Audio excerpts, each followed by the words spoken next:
Selamat pagi pemirsa. Mundurnya Kepala dan Wakil Kepala Otorita Ibu Kota Nusantara atau IKN Bambang Susantono dan Doni Rahayu patut membuat kita cemas akan berjalannya mega proyek itu. Kecemasan akibat pengunduran diri dua orang profesional itu bukan hanya karena keserentakan, tetapi juga karena dilakukan saat sudah dekat dengan target-target awal IKN yang ditetapkan Presiden Jokowi. Target yang penting bagi prestise Presiden adalah upacara Hari Ulang Tahun ke-79 RI di IKN. Target itu sudah dikatakan Jokowi sejak tahun 2022. Bahkan Presiden optimistis pada Agustus 2024 IKN sudah menjadi kota modern yang hidup.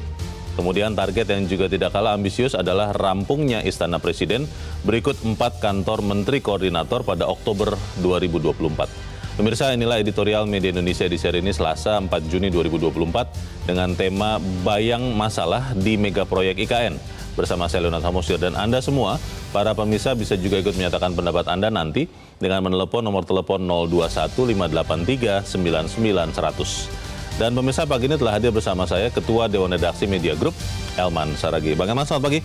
Pagi, Bu Leo. Sehat-sehat, Bang? Sehat. Kayaknya agak lelah dari IKN.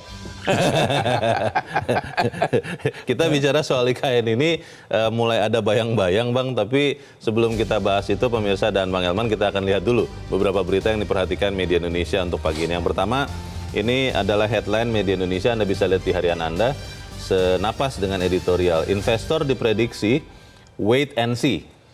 Ini maksudnya karena pengunduran diri Kepala dan Wakil Kepala Otorita IKN, dikatakan bahwa di dalam berita ini investor diprediksi akan menunggu dan melihat. Bagaimana nih, Bang Elman? Ya, konon katanya selama ini pun investor juga menunggu juga. Masih wait and see juga? Kan? Jadi tidak berubah sebetulnya? Sebetulnya bukan hanya tidak berubah, mungkin perubahannya agak drastis lagi nih kan gitu. Dalam arti ya makin ragu mungkin ya. Bisa jadi ya. Bisa jadi kan. Karena chiefnya IKN ini kok mundur? Kok mundur kan. Padahal sebetulnya kan yang mundur ini kan, ini kan dikenal orang yang sangat profesional. Dua-duanya? Dua-duanya gitu kan. Jadi bukan orang sembarang loh. Mereka kan orang kerja kan. Iya. Nah, terus mundur. Ya tentu investor ya mikir dulu kan. Tapi kan kata tadi di dalam berita di headline, Bang Elman, Pak Basuki sebagai PLT mengatakan akan memprioritaskan status tanah karena katanya itu juga yang dipertanyakan oleh investor. Artinya kan dengan ada Pak Basuki di situ, status tanah nanti diputuskan, investasi IKN akan bergerak dengan cepat. Loh, kalau soal untuk memastikan kepastian status tanah itu kan tidak perlu harus Pak Basuki jadi di sana kan? Kan tidak siapapun yang di sana. Iya, bisa juga. Bisa. Iya. Bahkan tentunya jauh lebih bagus kalau Pak Basuki sebagai regulator kan sebetulnya kan. Justru adanya di luar kan. Betul. Untuk melihat di mana titik lemahnya kan gitu kan. Jadi kalau memang harus di dalam ya mungkin nanti semua proyek-proyek besar udah aja langsung ditangani oleh menteri kan gitu kan. Menteri PU atau menteri mana lah kan. Kan tidak masuk akal juga. Waduh, misalnya kan kelimpungan nanti, regulator kan tidak ikut eksekutornya kan sebetulnya kan. Kan itu. Ya jadi ya terserah lah. Sehingga mungkin jangan salahkan kalau investor atau pemirsa membaca terbalik. Maksudnya, Bang? Ya. Ah itu jangan-jangan ini makin susah lagi nih. Ya bisa begitu. Mudah-mudahan enggak lah. Bisa juga tidak. Kan? Tapi kita akan bicarakan itu nanti, Bang Elman, lebih jauh di editorial. Pemirsa, kita beralih dulu ke berita selanjutnya, masih dari halaman 1. Anda bisa lihat di halaman muka harian Anda. Terkait dengan Pilkada 2024, KPU Komisi Pemilihan Umum disarankan abaikan putusan MA. Wah, bisa mengabaikan putusan MA? Mungkin maksudnya gini, ini kan keputusan MA ini kan tiba-tiba keluar terbit pada saat tahapan Pilkada ini udah berlangsung kan. Ini kan aneh kan. Mestinya kan keputusan strategis ini kan harus jauh-jauh hari misalnya kan. Betul. Jangan pada saat tahapan sudah berlangsung muncul kebijakan baru kan gitu kan. Apalagi ini menyangkut syarat untuk menjadi gubernur. Kepala daerah, ya gubernur kan ini kan. Usia minimal calon kepala daerah. Yang tadinya 30 tahun menjadi pada saat dilantik. Yang tadinya adalah pada saat penetapan calon. Kan sebetulnya ini kan wilayah calon. Iya. Kalau calon kan memang ditetapkan 30 tahun. Iya. Kan di dalam pencalonan itu kan bukan ujuk-ujuk langsung jadi dilantik kan? Betul. Nah, bagi mereka yang tidak dilantik, Iya. gimana itu? Iya. Kan berlaku bagaimana itu kan gitu kan? Makanya sebetulnya kan standarnya memang Iya. calon itu ditetapkan 30 tahun. Iya. Tapi karena ini sudah menjadi keputusan MA, maka memang disarankan keputusan ini tidak berlaku Untuk sekarang. pilkada sekarang. Nah, mungkin berlaku Pilkada 5 tahun berikut. yang akan datang gitu kan. Oh. Jadi sehingga tidak mudah diterjemahkan orang, oh ini kan berarti kan untuk kepentingan anaknya Leo kan gitu kan. Oh iya ya, ada hidden agenda ya. Atau anaknya Elman gitu kan. Iya. Ini kan buruk-buruk sangka seperti ini kan tidak bagus kan. Karena pas banget bang. Pas banget. apa iya Sampai gitu. bulan-bulannya itu pas sekali tuh. Hitung. November, Desember, Januari. Itu gitu. sekitar bulan itu peristiwa jadi itu. beda hari aja itu kan. Iya. Pas 30 tahun lebih kan gitu. Gitu. Kan gitu. Iya. Jadi ini Jadi disarankan untuk pilkada 5 tahun yang akan datang. Oke. Jadi tidak diabaikan, tetap dijadikan menjadi PKPU, tetapi berlaku buat 5 tahun yang akan datang. Tapi apa KPU berani bang? Karena di sekian peristiwa yang lalu kan putusan MK soal usia juga kan akhirnya dipenuhi oleh KPU walaupun peraturannya terlambat. KPU ini kan bekerja bukan untuk orang per orang.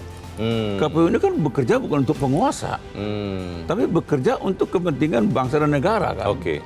Bukan untuk melayani kepentingan seseorang. Iya, iya. Untuk melayani keluarga Leo. Iya. Leo paham kan? Paham banget bang. Paham banget. Walaupun agak bingung juga sih. Oke, Iya, kita harapkan KPU boleh mengedepankan kepentingan bangsa dan negara. Kita ke berita selanjutnya di halaman 2, di halaman dalam harian Anda pemirsa.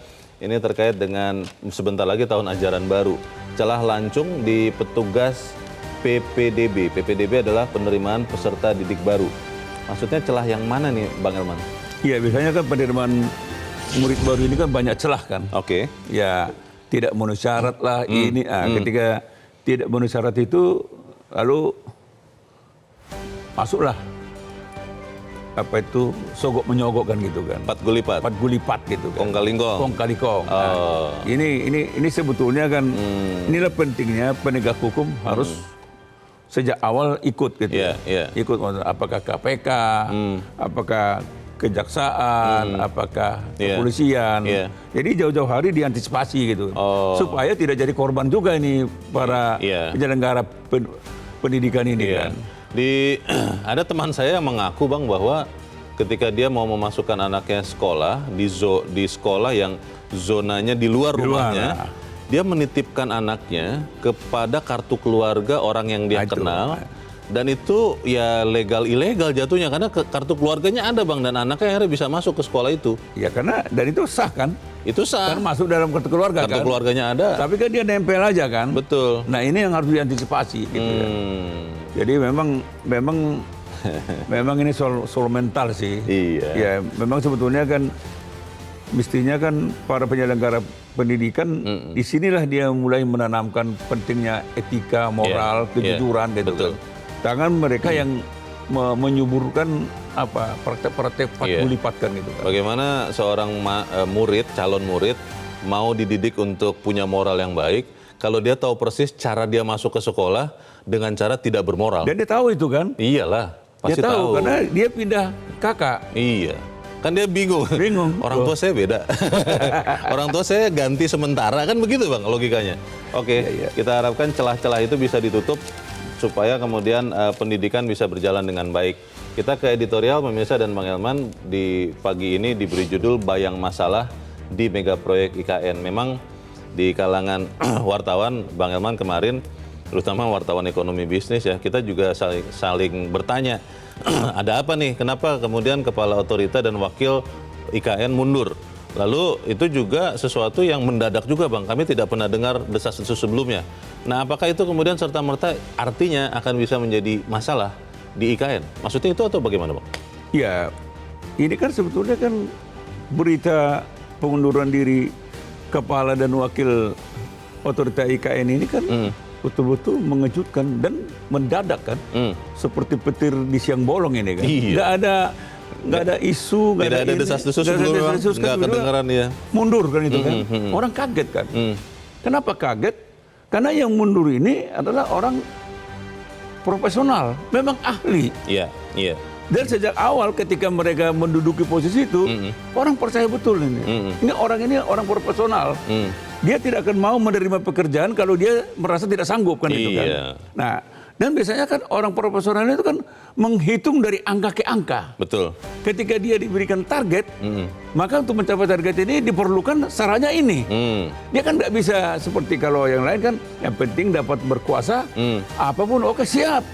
Kalau profesional itu tidak, Leo. Terukur semuanya. Terukur semua. Nah, makanya orang kaget, ini pasti ada sesuatu ini. Dan yang paling tahu kan mereka berdua kan. Iya. Mantan kepala dan wakil kepala otorita ini kan. Mereka dan Pak Jokowi. Nah, mestinya supaya terang benderang, tidak tumbuh praduga macam-macam, maka sebaiknya pemerintah, apakah presiden, apakah kedua mantan ini menjelaskan gini loh. Kita mundur karena kita nggak sanggup. Wakil kepala sih mantan wakil kepala sudah menyebarkan pernyataan lewat pesan singkat, Bang, tapi memang tidak terlalu jelas alasan mundurnya apa. Ya, semua pihak membaca kok itu. Iya. Tapi alasannya itu tidak jelas. Makanya kan pemerintah harus menjelaskan supaya tidak menjadi liar kan.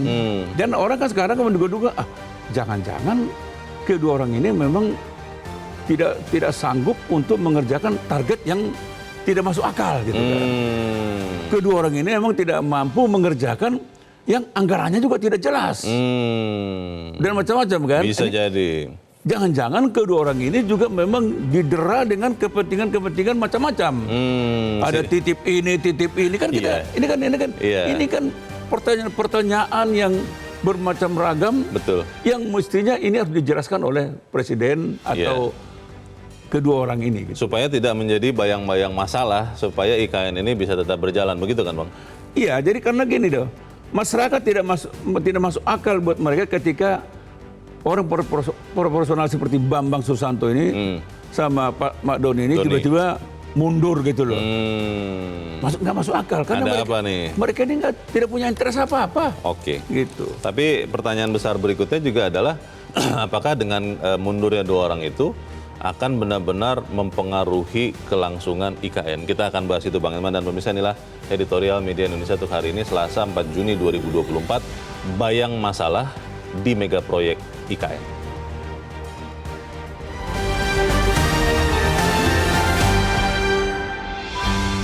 Bayang masalah di mega proyek IKN.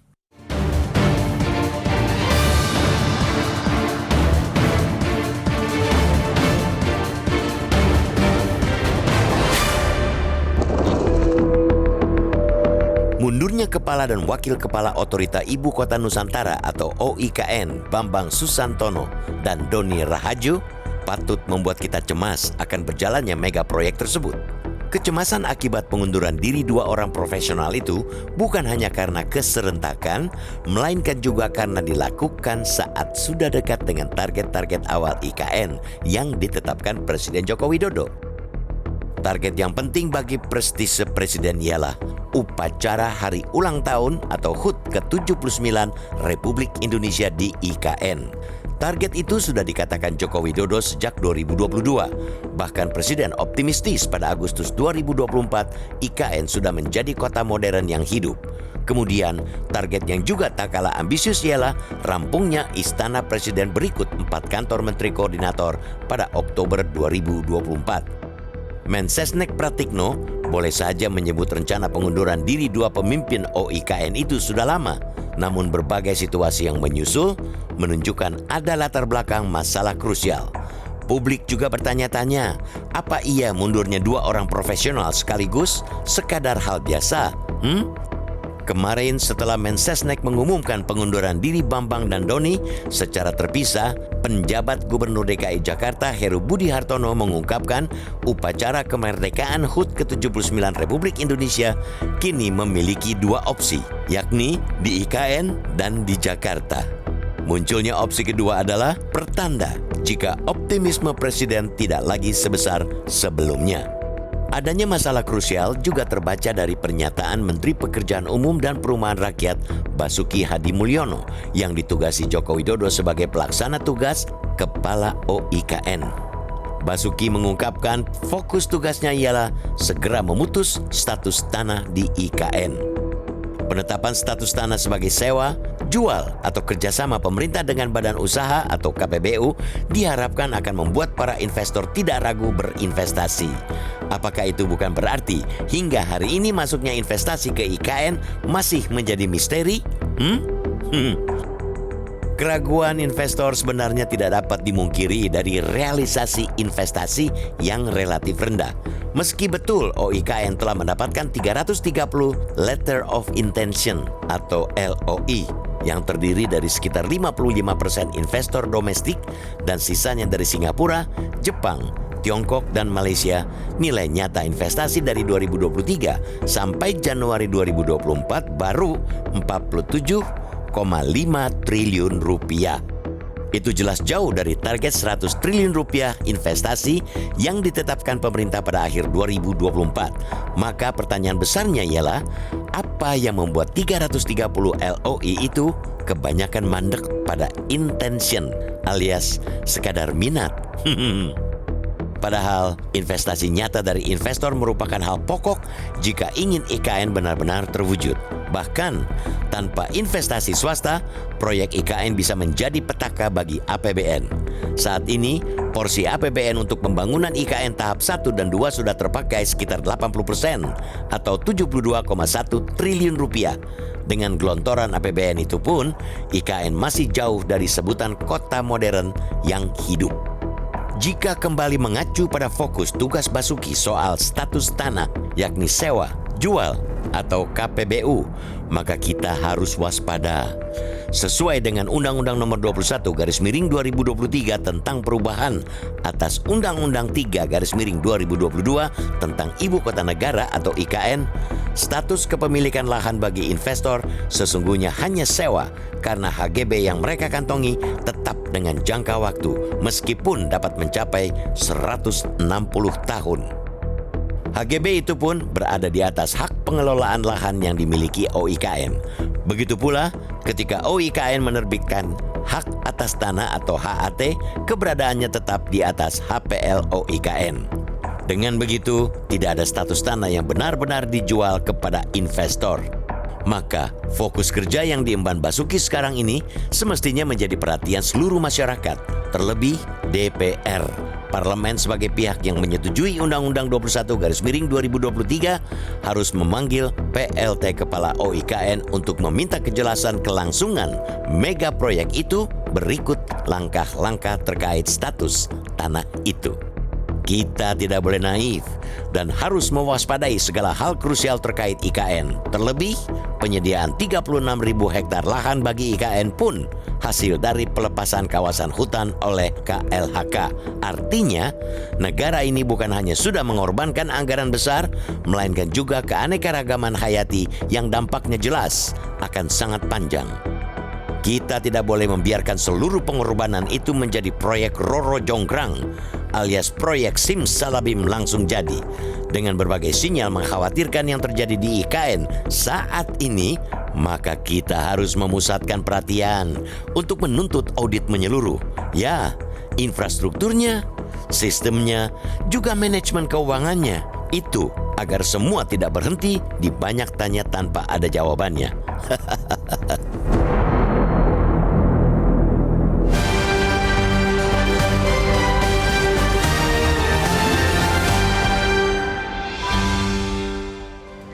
Di bagian berikut Anda bisa ikut menyatakan pendapat Anda terkait editorial pagi ini. Pemirsa, untuk saat ini tetaplah bersama kami.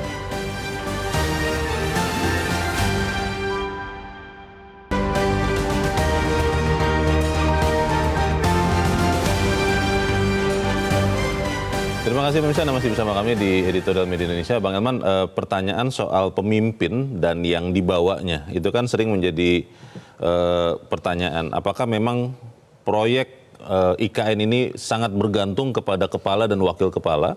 Atau memang ketika figur orangnya berganti, IKN ini akan tetap jalan karena sudah menjadi proyek nasional, bahkan mega proyek. Bagaimana, Bang? Sebetulnya kan pada prinsipnya kan siapapun yang memimpin proyek itu tidak menjadi soal. Harusnya. Harus ya memang itulah. memang itu. Nyatanya. Sepanjang ya perencanaannya jelas. Anggarannya sudah Ada kan gitu kan. Yeah. Jadi siapapun nggak apa-apa gonta ganti, ya kan? Tapi clear itu kan. Karena kan setiap proyek kan ada tahapan. Iya. Tahapan pertama, tahapan kedua, berapa Iya. persen, gitu kan? Iya. Jadi sebetulnya tidak soal. Tapi kan khusus IKN ini kan memang kan kalau yang kita baca di publik, ini kan juga soal penganggarannya kan juga kan masih sulit kan. Pendanaannya ya. Ya terutama dari swasta kan, dari investor asing terutama kan juga kan Belum ada. Yang ada baru komitmen minat kan. Iya. Minat ada sekitar 330 pengusaha kan gitu kan. Iya. Tapi kan itu kan tidak ada jaminan bahwa itu akan terus menjadi cair kan gitu kan. Nah, sehingga memang ya sehingga orang berduga-duga memang jangan-jangan memang proyek IKN ini perencanaannya belum terlalu matang gitu kan. Mungkin terkesan dipaksakan gitu ya. Sulit terwujud dalam waktu yang ditetapkan untuk mencapai target-target tertentu. Betul. Jadi mungkin kalau rencana untuk membangun IKN itu tanpa membatasi waktu mungkin bisa. Tapi ketika ditarget misalnya kan karena misalnya Agustus, perayaan 17 Agustus. Harus upacara di sana. Nah, terus Oktober 2024 pemerintahan sudah ada di sana. Berlangsung dari sana. Sekian PNS sudah ada di sana berkantor. Nah, ini kan juga kan tidak mudah ini kan.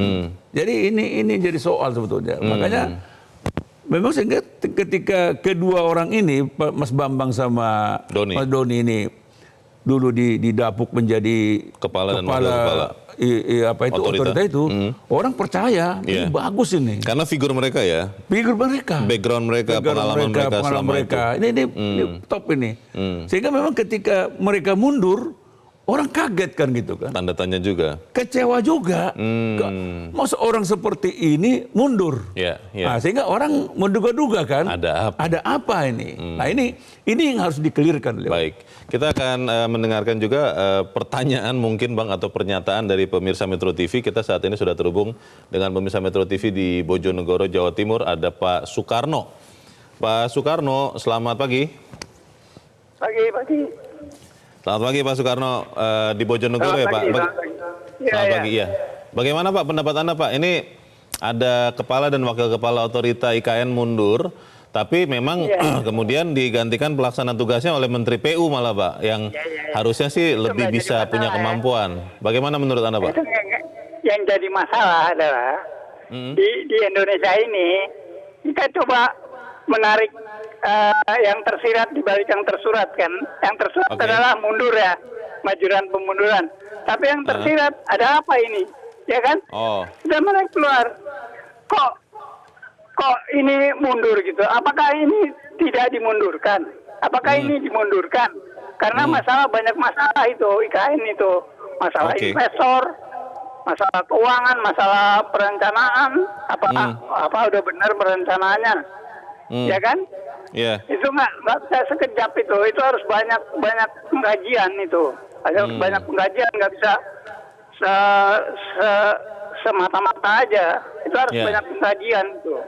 Tapi kalau kemudian sekarang Pak Soekarno sekarang kan sudah diganti oleh pelaksana tugas sementara ya oleh Menteri Pekerjaan Umum Pak Basuki dan juga Wakil Menteri Pertanahan Raja Juli Antoni. Kalau saya sih berpikir harusnya menjadi lebih baik lagi Pak, karena ini kan langsung orang yang menjadi pembantu presiden langsung. Bagaimana Pak menurut Anda?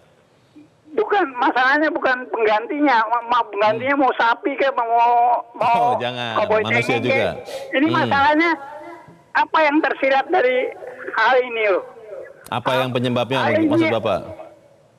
Ini apa mundur, apa dimundurkan gitu loh. Oh, oke. Baik. Ini yang harus dicari oleh media. Itu yang harus dicari tahu Ini ya. harus digali tuh. Ini di Baik. Indonesia banyak terjadi gitu. Oke. Terima Tidak kasih menuntut Pak. sampai yang tersirat. Yo. Oke, terima kasih Pak Soekarno di Bojonegoro, Jawa Timur. Selamat pagi, Pak. Di belakang Pak Soekarno ada Ibu Indra di Cirebon, Jawa Barat. Ibu Indra, selamat pagi. Selamat pagi Bung Leonard Samosir dan Bung Elman Saragi. Assalamualaikum warahmatullahi wabarakatuh. Metro TV. Waalaikumsalam warahmatullahi wabarakatuh. Ya. Bagaimana Ibu Indra? Ini ada yang mundur nih Bu. Bagaimana Bu? Silakan Bu. Iya, saya teringat zaman awal revolusi dulu ada Menteri Perdagangan kita, Pak Billy itu Satrio Budiarjo Yudono kalau nggak salah namanya ya Bung Leo. Iya, Bu. Itu kan mengundurkan diri sebagai Menteri Perdagangan.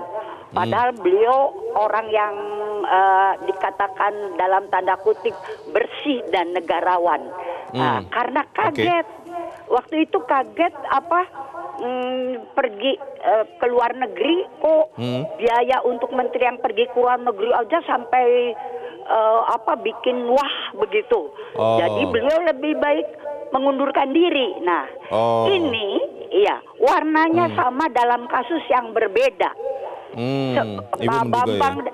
iya Pak Bambang dan Pak Doni ini profesional yang negarawan, sudah punya rencana, berniat baik untuk negara, lalu Yeah.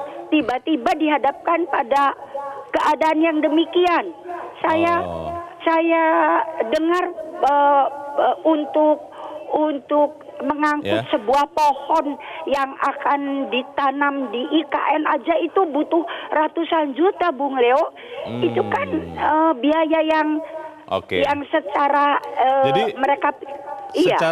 Secara ini kalau saya mau mengartikan maksud dari Bu Indra, maksudnya Iya. tidak sesuai dengan nilai-nilai atau prinsip profesional yang selama ini dipegang oleh Pak Bambang dan Pak Doni, begitu maksud Ibu? Iya, dan yang menakutkan mekanisme formal yang ada ini semua keadaan sekarang dimanipulasi supaya kelihatan benar begitu. Iya, ini yang oke. mungkin mereka takutkan. Jadi Baik. kalau mundur sih mundur dan penggantinya Pak Basuki. Pak Basuki juga kita kenal sebagai negarawan yang punya elektabilitas tinggi di masyarakat. Iya, Oke. tapi beliau pun pasti takut-takut juga, Bung Leo. Iya, Oke. mudah-mudahan keadaan tambah baik. Terima kasih. Assalamualaikum warahmatullahi wabarakatuh. Waalaikumsalam warahmatullahi wabarakatuh. Terima kasih Bu Indra di Cirebon, Jawa Barat. Di belakang Bu Indra masih ada pemirsa, kali ini dari Banjarmasin, Kalimantan Selatan, ada Pak Tasrik Usman. Pak Tasrik, selamat pagi. Selamat pagi Mas Leo, selamat pagi Bang Elman. Assalamualaikum warahmatullahi wabarakatuh. Waalaikumsalam warahmatullahi wabarakatuh. Bagaimana Pak Tasrik, pendapat Anda, silakan Pak. Baik, dengan mundurnya dua warga negara kita terbaik, seorang profesional yaitu Mas Doni sama Pak Bambang, ke wakil kepala dan kepala IKN, ini menurut hemat saya ada masalah besar di sana, Bang Elman, karena orang-orang profesional itu saya sependapat dengan Bang Elman, dia kalau menerima tugas itu dia akan bertanggung jawab dan hitung-hitungan mereka pasti hitung-hitungan yang saklek dan jelimet. Ketika tidak sesuai dengan apa yang ditugaskan, mungkin saja terlalu banyak tekanan, harus upacara 17-an di sana, kemudian investasi juga tidak jelas. Sekarang APBN sudah terpakai di sana dari anggaran yang begitu besar sudah 80%. Nah ini yang membuat mereka bimbang dan mereka harus mundur karena tidak sesuai dengan apa mestinya pemerintah menyerahkan sepenuhnya, jangan terlalu dipaksakan. Saya padahal dari awal sangat sependapat Pak Jokowi sudah menelurkan undang-undangnya. biar pemerintahan berikutnya yang akan membangun IKN itu tidak dengan paksa. Karena investasi asing itu mereka ada dua standar utama. Yang pertama keamanan investasi, yang kedua mereka harus untung. Tetapi kalau ketika itu tidak terjadi ya sekarang mereka wait and see, menunggu pemerintahan yang baru. Satu pengalaman kami di Kalimantan Selatan meminta ibu kota provinsi Bang Elman dari Banjarmasin ke Banjarbaru itu cuma 30 km. 20 tahun baru terwujud. Nah sekarang kalau ibu kota negara mau dipindah itu kan harus dibarengi dengan pegawai, Mabes pindah, Mabes Polri pindah, ekosistemnya Iya, jadi ini pelajaran bagi kita dan Pak Jokowi misalnya kalau tidak bisa juga 17 Agustus di sana, kami rakyat ini paham aja karena kondisinya belum memungkinkan. Terima kasih. Assalamualaikum warahmatullahi wabarakatuh. Waalaikumsalam warahmatullahi wabarakatuh. Terima kasih Pak Tasir Gusman di Banjarmasin, Kalimantan Selatan. Selamat pagi Pak. Menarik pendapat para pemirsa Bang, tapi kita harus jeda dahulu dan pemirsa tetaplah bersama kami. Editorial Media Indonesia segera kembali.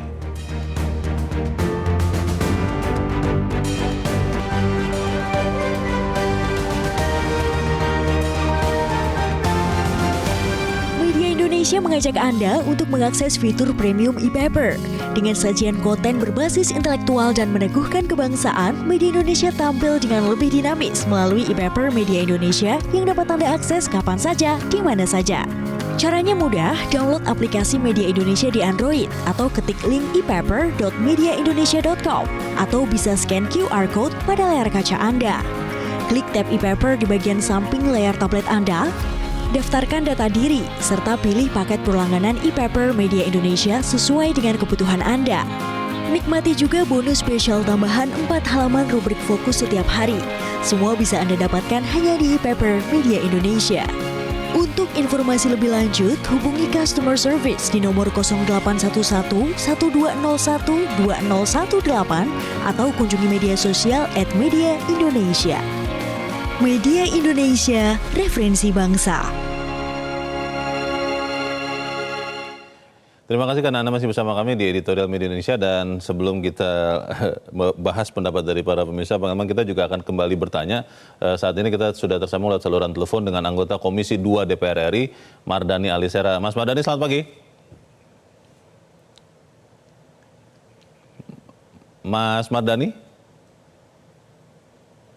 Oh, kelihatannya belum tersambung, nanti kita akan coba bertanya lagi. Tapi Bang Elman tadi mendengar pendapat dari para pemirsa, ada 3 orang ya, menarik karena akhirnya mereka semua bertanya, Bang, kenapa mundur? Memang betul sih bahwa kalau sistemnya sudah berjalan, siapapun yang ada di situ harusnya berjalan.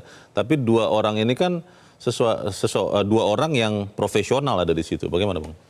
Memang tadi kan dari Bojonegoro ya, Pak Soekarno. Pak Soekarno kan dia bilang ada yang tersurat, ada yang tersirat kan gitu. Ada yang tersurat, ada yang tersirat, ya. Kalau yang tersurat orang nggak udah orang tahu lah, macam-macam kan gitu. Tapi yang tersirat ini, nah ini yang menjadi misteri kan. Orang nggak percaya model Pak Bambang sama Mas Doni ini mundur kan. Nah itu yang harus dijelaskan kan. Kenapa? Dan ini yang harus dijelaskan. Tentunya kan bagus juga kalau supaya para investor ini nggak ragu. Terutama investor asing, termasuk juga dari dalam negeri kan. Presiden jelaskan aja. Diperjelas ya oleh ini pemerintah. Mereka kita mundurkan. Katakanlah begitu kan. Baik. Nah, baik. Atau memang mereka mundur. Oke. Tapi alasannya ini gitu. Katanya nanti DPR akan memanggil pemerintah, Bang, dan kita akan coba bertanya. Saat ini kita sudah tersambung dengan anggota Komisi 2 DPR RI, Mardani Alisera. Mas Mardani, selamat pagi. Mas Mardani Alisera, selamat pagi. Halo. Mas Mardani. Mas Mardani Alisera. Apakah Mas Mardani sedang ada di IKN, Bang Elman? Mungkin komunikasinya masih susah. Kita nanti mungkin akan coba bahas lagi. Tapi kita bertanya-tanya, Bang Elman. Kalau kemudian tadi Bu Indra mengatakan begini, mencontohkan dulu mantan Mendak yang Satrio yang akhirnya mundur karena tidak sesuai dengan values dia. Dia merasa wah mahal sekali ya perjalanan kerja ke luar negeri. Mungkin kemunduran 2 orang pemimpin otorita IKN ini karena apa yang terjadi sekarang, apa yang mereka kerjakan, itu tidak sesuai dengan prinsip-prinsip standar profesional mereka. Bisa begitu nggak Bang? Iya, artinya kan masyarakat kan bertanya kan, dan menduga apakah mereka mundur karena memang menurut keahlian mereka tahapannya nggak begini. Tidak mungkin tercapai itu. Tahapannya mestinya sebegini. Menurut pandangan mereka berdua, mestinya anggarannya harus tersedia Sekian. segini. Kalau perencanaannya ini, maka anggarannya yang sudah ada harus ada di tangan segini. Tidak boleh ngambang gitu kan. Itu profesional dan pengalaman mereka Pastilah, sebelumnya. Kan orang mereka kan pakai angka kan. Nah, lalu masyarakat juga bertanya. Jadi menurut masyarakat, kalau mereka berdua yang megang, mestinya ya sebelum menjadi ibu kota, mestinya kotanya dulu. Karena tadinya hutan ya. Ya hutan kan. Sama sekali hutan ini belum kan, ada. Ini kan nggak bisa ujuk-ujuk dari hutan belantara menjadi ibu kota negara kan. Ibu kota negara lagi. Bukan provinsi. Maka sebelum menjadi ibu kota negara, buatkan dulu kota. Kota apakah kota modern? Ada orang yang tinggal di situ. Ada orang tinggal di situ. Hidup di situ. Sarana prasarana sudah ada hotel, ada ini, ada air dan sebagainya. Nah itu kan membangun kota aja pun tidak mudah. Apalagi membangun ibu kota. Di sana ada istana negara, di sana adalah kantor kementerian, di sana apa. Nah itulah sebabnya kita lihat juga masyarakat juga bertanya-tanya, mengapa juga DPR terkesan masih enggan pindah gitu kan. Pernah ada di salah satu pernyataan itu Bang, bahwa DPR mengusulkan Jakarta jadi daerah khusus legislasi katanya gitu. Itu kan karena mungkin dugaan masyarakat kan. DPR mau tetap di Jakarta. Aduh kita nggak jelas sana.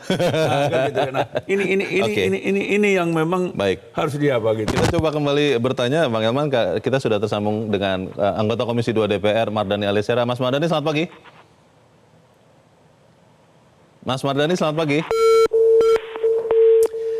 Mungkin Mas Mardhani benar-benar ada di IKN ini, sedang susah komunikasinya. Kita melihat tadi ada pendapat juga dari Pak Tasrik ya Bang Elman ya, mengatakan bahwa ini nih harus jelas nih seperti apa, karena kalau tidak nanti bisa menjadi sesuatu yang jadi presiden. Bagaimana Bang? Ya tidak kan orang kan sekarang orang berprasangka baik. Mungkin mereka berdua mungkin nggak sanggup kan gitu kan.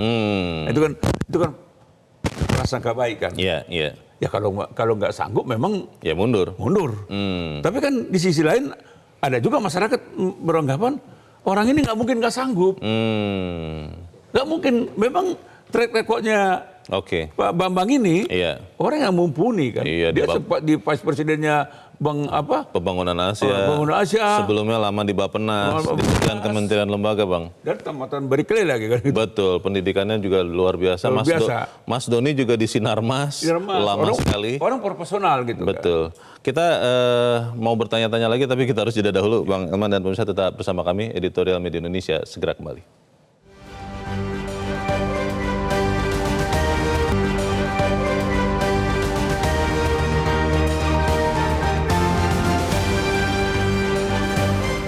Terima kasih Anda masih bersama kami. Kita ada di bagian penghujung dari diskusi kita, tapi kita akan mau bertanya juga. Kita akan coba lagi Bang Elman menghubungi anggota Komisi 2 DPR, Mardhani Alisera. Mas Mardhani selamat pagi.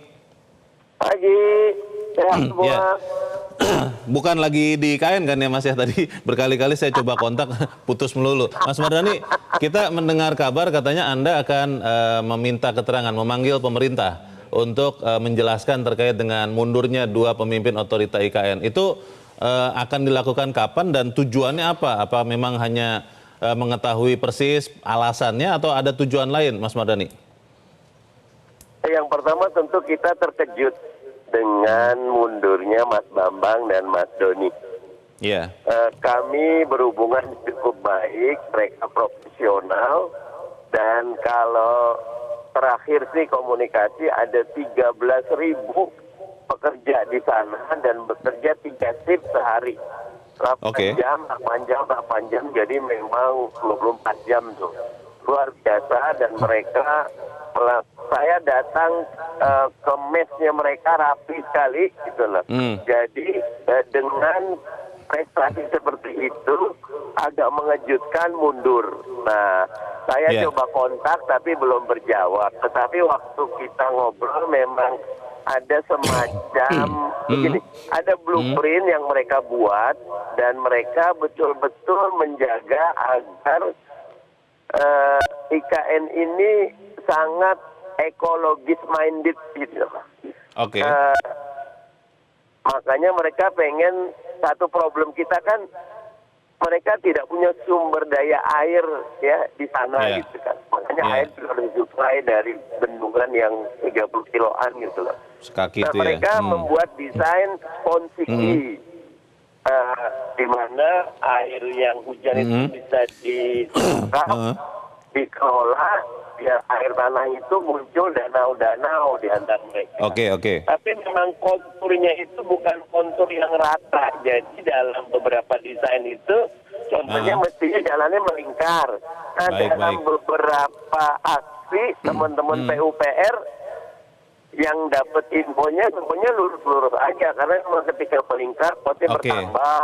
Jadi ada perbedaan pendekatan begitu Mas Mardhani antara dua mantan pemimpin IKN dengan misalnya PUPR atau bagian lain, begitu ya Mas ya? Yang kami dengar itu yang terjadi dan saya tidak bisa menyalahkan keduanya, tetapi memang mestinya jangan pendekatan terburu-buru, jangan pendekatan asal jadi, tapi memang jangan melawan alam. Mestinya semua sangat mempertimbangkan daya dukung dan kondisi geografis.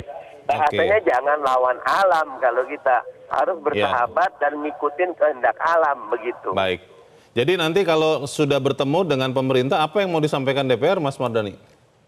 Kalau kebetulan otorita IKN itu misalnya Komisi 2, kalau secara umum kita akan membahas bagaimana progres perkembangannya, bagaimana evaluasinya, seperti apa spendingnya karena anggaran kita yang menyetujui. Keberlanjutannya mungkin ya setelah ada pergantian ya. 8 bulan mereka nggak dapat gaji, kasihan. Iya. Baik, kita harap nanti pertemuan itu membawa sesuatu yang bermanfaat ya supaya kemudian mega proyek IKN tidak dibayangi masalah. Terima kasih anggota komisi. Terima kasih. Anggota Komisi 2 DPR RI Mardhani Alisera sudah mencerahkan kami. Selamat pagi Mas Mardhani. Pagi.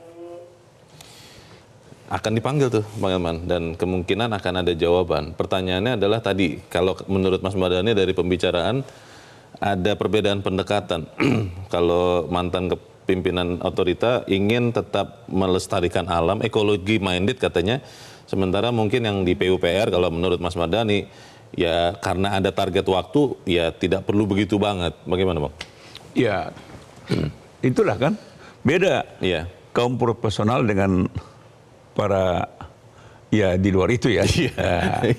Sebab itulah pentingnya buat Pak Jokowi. Mestinya siapapun yang menjadi kepala otorita ini harus diberikan kewenangan penuh. Otoritas ya. Namanya juga otoritas. Ya, untuk menjalankan misi-misi terbentuknya kota dan ibu kota kan gitu kan. Ibu kota negara. Ibu kota negara gitu kan. Ini penting ini. Jangan direcokin gitu kan. Jangan lagi ada cawe-cawe di sana. Di sana harus ada satu keputusan. Tidak boleh ada intervensi dari 8 penjuru mata angin gitu ya. Kemungkinan itu bisa jadi terjadi. Cukup dengan presiden dengan mereka atau jadi kalau ada pandangan biar aja yang lain bicara dengan presiden. Presiden yang bicara dengan kepala. Nah, jadi satu. Jadi clear dia kan. Karena itu bahaya kalau tidak apa. Kedua, menurut saya yang DPR yang harus lakukan adalah desak pemerintah segera dilakukan audit. Audit infrastruktur sama audit anggaran. Kenapa Bang? Itu penting itu supaya kita tahu progresnya. Nah, tadi kan sambil mensinkronkan seperti arahan dari keinginan dari Pak Mardhani tadi kan, supaya juga jangan juga kita mengorbankan alam. Itu perlu di audit ini kan. Nggak boleh kita melawan alam. Alam itu harus kita maintain dia. Kita harus berdampingan dengan alam. Iya. Nggak boleh karena ada target. Nah ini menjadi soal kan. Karena ada target, lalu yang lain diabaikan. Terabas saja. Nanti akibatnya 5 tahun, 10 tahun yang akan datang baru ketika 10 tahun, 20 tahun yang akan datang ternyata ada banjir. Loh katanya kemarin dulu juga ada banjir kan? Betul. Belum apa-apa, Iya. udah ada banjir. Pernah terjadi. Nah ini kan perlu diantisipasi. Maka itu sekali lagi berilah kemerdekaan kepada siapapun yang menjadi kepala otorita ini. Yang berikutnya ya. Yang berikutnya. Karena kan Pak Basuki ini Kalau sementara nih. ini kan pelaksana tugas. Pelaksana tugas kan. Karena ini kan jangka panjang ini kan. Iya. Kedua, memang kalau memang target-targetnya itu tidak masuk akal, nggak apa-apa, sempurnakan lagi. Disesuaikan lah Sesuaikan. ya. Dan kalau memang nggak bisa untuk 2 Oktober nanti menjadi di sana berkantor, ya nggak apa-apa juga kan. Kan tidak mesti harus sekarang berkantor. Langit tidak jadi runtuh kalau tidak pindah di bulan Oktober. Nggak perlu. Nah, karena kita ini kan buat soal gagah-gagahan. Iya. Kita mau ada ibu kota negara yang betul-betul wah gitu. Representatif. Dan membanggakan untuk dalam negeri dan untuk dunia luar. Termasuk melestarikan alam, karena kan ada juga yang bertanya-tanya, Bang, tadinya hutan, kemudian dibangun kota, kan itu merusak alam. Nah, dengan memperhatikan alam kan kita menunjukkan komitmen kita, Bang. Betul, termasuk juga soal persediaan air. Konon katanya kan air tidak mudah kan. Sulit, Bang, katanya. Sulit banget, 30 km. Kurang lebih dari Kurang situ. lebih kan gitu. Nah, ini juga kan perlu perencanaan yang matang kan. Jadi sekali lagi, yang tidak kalah pentingnya, Presiden harus menjelaskan kenapa kedua orang ini mundur. Tadi pertanyaan dari Pak Mirsa tadi, mundur atau dimundurkan? Nah, dua-duanya harus dijelaskan. Iya, kalau enggak nanti kita terkena bayang-bayang begitu, Bang ya. Semoga apa yang kita sampaikan ini juga menyumbangkan bagi hilangnya bayang-bayang masalah di mega proyek IKN. Bang Elman Saragih, terima kasih sudah di tempat ini. Selamat pagi, Bang. Pemirsa, kita tidak boleh naif dan harus mewaspadai segala hal krusial terkait IKN. Terlebih, penyediaan 36.000 hektar lahan bagi IKN adalah hasil dari pelepasan kawasan hutan oleh Kementerian Lingkungan Hidup dan Kehutanan. Artinya negara bukan hanya sudah mengorbankan anggaran besar, tapi juga keanekaragaman hayati yang dampaknya jelas akan sangat panjang. Kita tidak boleh biarkan seluruh pengorbanan itu menjadi proyek Roro Jonggrang alias proyek Simsalabim. Dengan berbagai sinyal mengkhawatirkan yang terjadi di IKN, maka kita harus memusatkan perhatian untuk menuntut audit menyeluruh pada IKN agar semuanya tidak berhenti di banyak tanya tanpa ada jawaban. Saya Leonard Samosi, berterima kasih Anda sudah menyimak editorial Media Indonesia untuk pagi ini. Terus jaga kesehatan Anda, terus jaga nurani Anda. Selamat pagi, sampai jumpa.